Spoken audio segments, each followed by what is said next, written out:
We don't want to startle any of the sleeping dinosaurs. I'm looking at the sleeping dino. This one on my left is called the Spinosaurus. Spinosaurus. One of the first fully amphibious dinosaurs that we found, meaning it spent all of its time in the water. They're carnivores, meaning they eat only meat.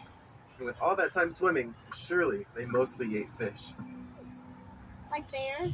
They can grow to be 50 feet long, which is larger than a T-Rex. I wouldn't want to see one of those swimming up in the ocean. Teach your lesson, huh?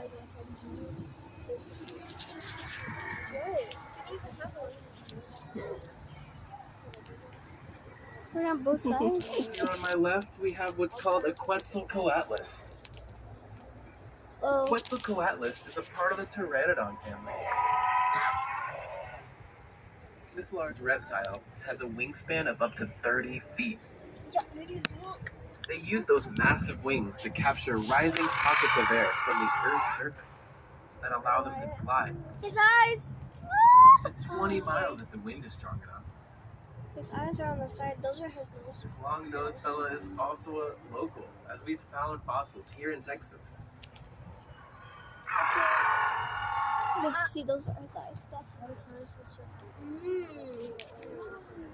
Oh, he looked at me! Oh my gosh. Here on my left, we have a Suchomimus. This dinosaur is related to the Spinosaurus we saw not too He long had a ago. fish in his mouth. They're both carnivores with a strong affinity for fish. It looks like this one caught its next meal. Poor fish. Unlike the Spinosaurus, this Suchomimus has a strong, well-developed back set of legs, which allows it to spend just as much time on land as it does in the water. The fish is like, I'm Making not it having the a good perfect life. swamp-dwelling dinosaur. Dino, you know, the fish is not having a good life. They can weigh up to 10,000 pounds. That's 3 times the size of a male giraffe. That is a lot of fish. Be sure to keep an eye out on some of the trees. You might have a dino friend pop out and say hi. But be sure not to point, as the raptors have been known to bite. So, can a dino come bite us? Oh no. Hello. You want to pop up and be like, oh, hello, hello. Scared. Looks like we have a group of pterodactyls up ahead, taking a break from what must have been a long flight.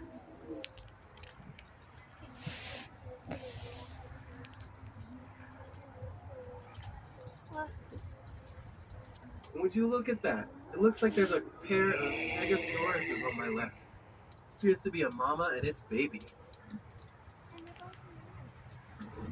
Stegosaurus is an herbivore, meaning it only eats plants and vegetation, making it the vegetarians of the Jurassic period.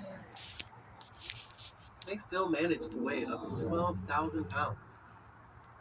You look off into the distance, seems like there's an Allosaurus on the hunt for its next meal.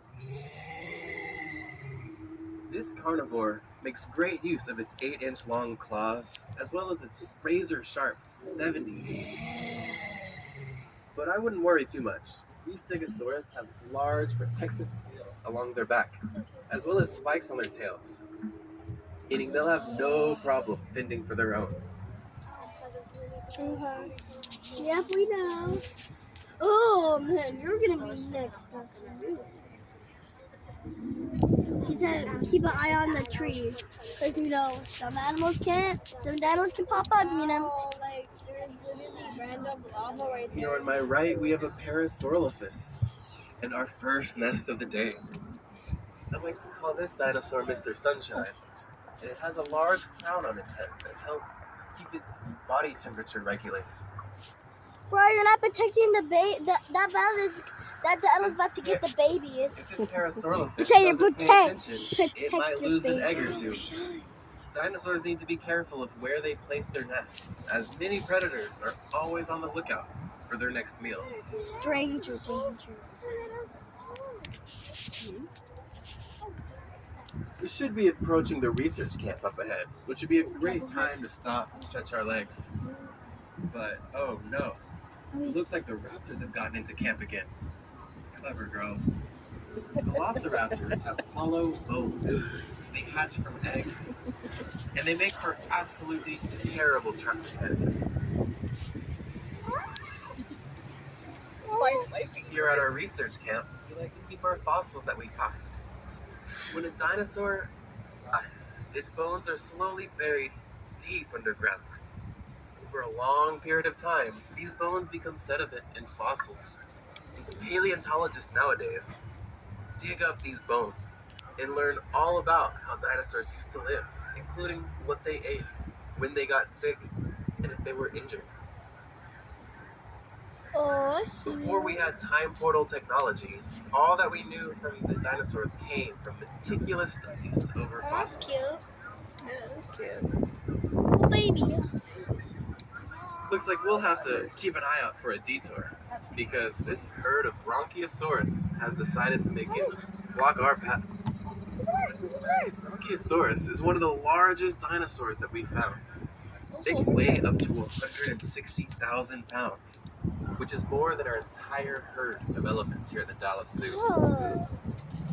Speaking of elephants, their feet are very same morphologically as the elephant's feet.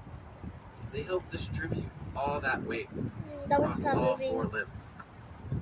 These Oh. long-necked Why are dinosaurs you are looking at me herbivores, creepy? which is perfect because those long necks allow them to do something that not many dinosaurs can get to. That dino has to eat leaves instead of us. Here on my right is a small dinosaur predator called Coelophysis. They like to travel and hunt in huge groups. We have found numbers of 500 and more, all in one fossil site over in New Mexico. They would use their large group to take down predator prey much larger than I'm gonna themselves, bite my finger. as well as keep each other safe from predators. Oh, I almost lurking can on get them. it when I'm on this side. Looks like this group is ambushing this Plateosaurus on my left. One of the first herbivores we've discovered. We're still unsure if this one walks on 4 or 2 legs. He's doing that one. If you listen closely, this Coelophysis on our left sounds like it says hello. Look at that. Talking to me? No, I'm talking to her. And just like I looked at it.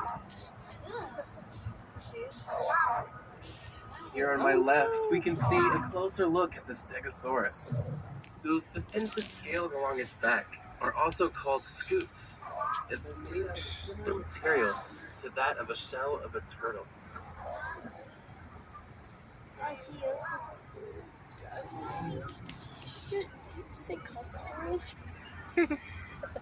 Here on my right, we have an Edmontonia, often mistaken for the Ankylosaurus. But this dinosaur is more related to the Texas state lizard, the horny toadless one. It has bony spikes, or I osteocytes, see you looking all at over me. its back, creating a defensive Acting like plate you of ate all armor my Doritos last not many night. predators can get through.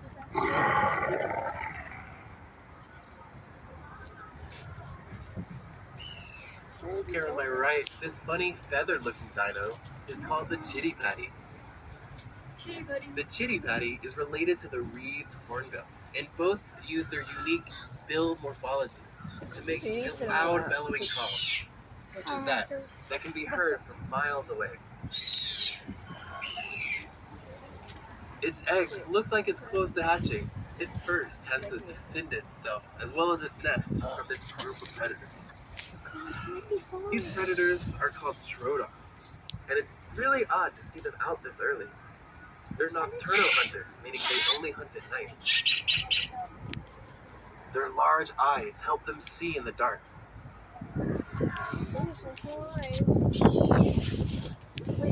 Troodons prefer to get eggs, if not smaller dinosaurs, such as these Compy. Need a snack. Oh. Tiny little meat eaters. They're kind of like the piranhas of dinosaurs. Here on my right, we have a pair of Dilophosaurus. Rumor has it that these dinosaurs like to spit. But we're not going to stick around long enough to find out.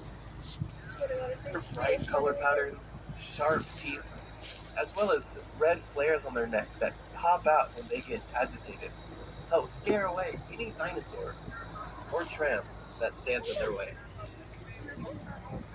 They're moving. Here's another Dilophosaurus now, showing off those extended red flares. Don't bite.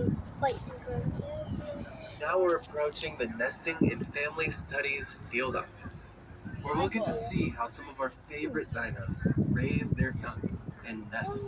This is probably where we did the whole Christmas lights too. I can't eat a snack.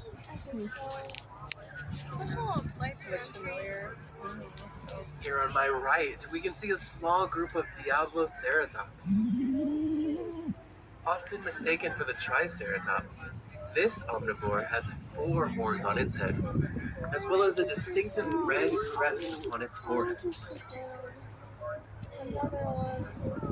Diabloceratops looks like it has a bunch of newborns, and boy do they sound hungry.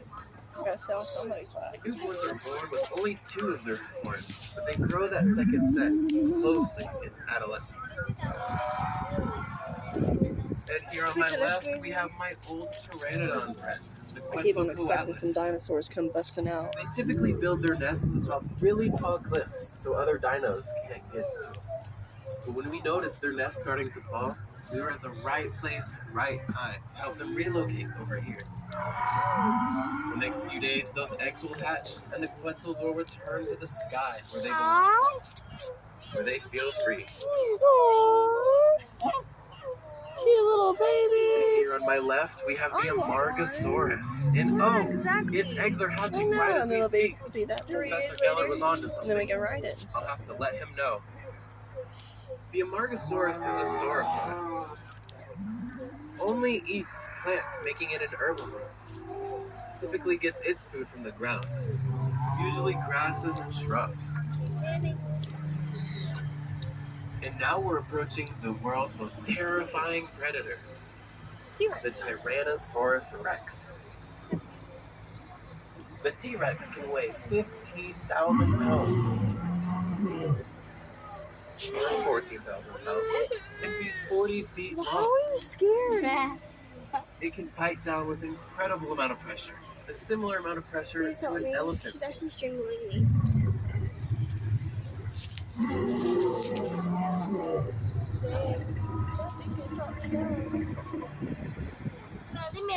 When a T-Rex lays its eggs, it makes a nest out of mud.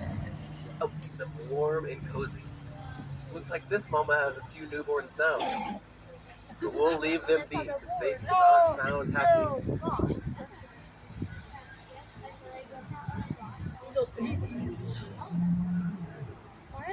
From my right, we have the Deinonychus. Oh my First goodness. dinosaur that's a scavenger, meaning it eats whatever it can find.